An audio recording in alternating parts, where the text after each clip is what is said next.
we're rolling. Okay, the emails and the comments are coming in like crazy. John, when's the next Beatles review?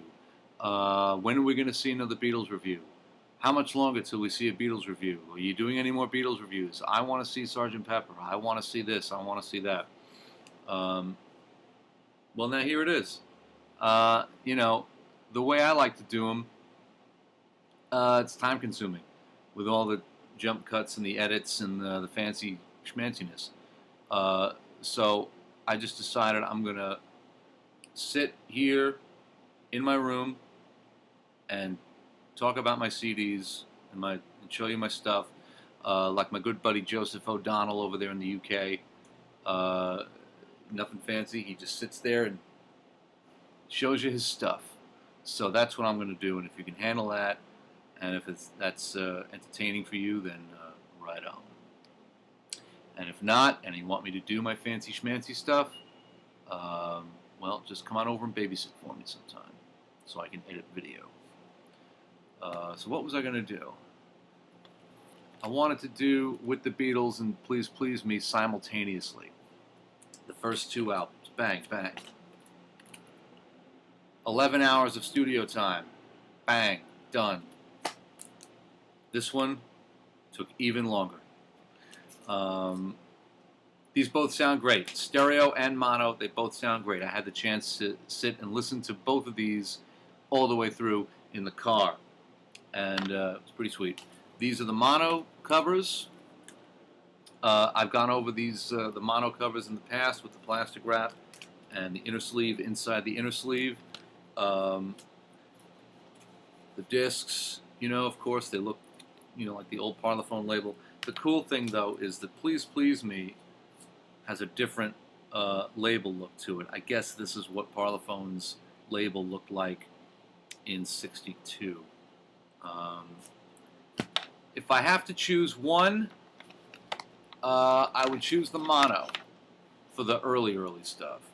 The stereo mixes sound great.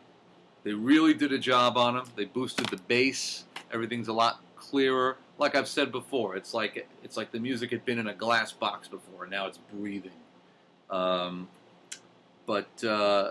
You know, for the early stuff, they've got, first of all, this is the package. Please Please Me. Great photos. All of the packages look spectacular. And these double fold-outs are sweet. You know, the first two albums, like vocals on one side, instruments on one channel, and it's a little bit lopsided listening experience there. But hey, if that's your biggest problem, you're doing all right. So for the early stuff, I vote for mono. But stereo is pretty clear too. The stereo mix of Please Please Me, there's a couple of strange anomalies that I discovered. Some dodgy edits and what sound like a couple of alternate takes being used. I'm going to have to do some research on that and get back to you. That's Please Please Me and With the Beatles. The other thing I wanted to show you is this. This is definitely worth getting, this remastered Band on the Run. I was lucky. My beautiful wife got me this for my birthday. This is the deluxe, super duper deluxe edition. It's 4 discs, 3 CDs, and a DVD. The DVD is a couple of music videos, home movie footage of the album cover being shot, plus, you know, them in Africa doing the album, and the unreleased one-hand clapping television special. Not a tremendous piece of television. Kind of easy to see why it wasn't released, but there's some very good musical performances on here. That song Soily, you beatards will know the song Soily. It's a Wings track that was only released on the Wings Over America live album. So there's a studio performance of Soily that kicks ass. And there's a couple of minutes of Paul at the piano by himself, just playing piano and singing a couple of things. That's just outstanding. $1 million voice, you know, doing a couple of things, including I'll Give You a Ring, which was not released until like the 80s. I think it was the flip side of the Take It Away single, that song. So for a beatard like me, having one-hand clapping available as something other than a bootleg was, worth the price of admission. But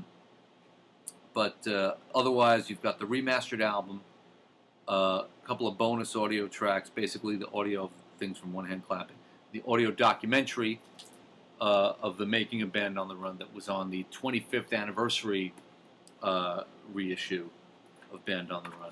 This had the audio documentary, the remastered album, and this nifty little poster. Miniature version of the Band on the Run poster. Those of you who are big McCartney solo fans like I am know that his solo albums always had like posters and pictures on the inner sleeve and gatefold covers, all kinds of extra crap. He really gives you your money's worth, that guy. So I think that's all I wanted to show you. Oh, you also, with this deluxe Band on the Run deal, you get a download card. You enter in this code at paulmccartney.com/redeem, and you get high-resolution audio downloads of the album, which is a nifty little thing to have. So, worth having if you have the money. If you're trying to pinch pennies and save your money up for, say, the remastered Double Fantasy album or whatever, you use your discretion. But again, if you're a beatard like me, you have the disease the way I have it, you got to have everything, So in that respect, I don't know what to tell you. I know the anthology is coming out as a remaster very soon. I think it's already out, maybe.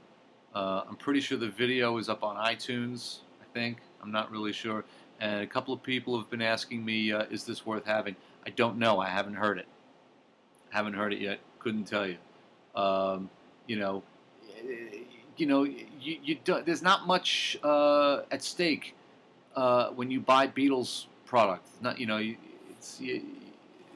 always going to gain from having stuff that they've made in your home. You know what I mean? So I hope that makes sense. So if you can handle the unpolished one continuous shot videos like this one, then I'm going to get them up more often. And there you go. And see you on the next one. Stop.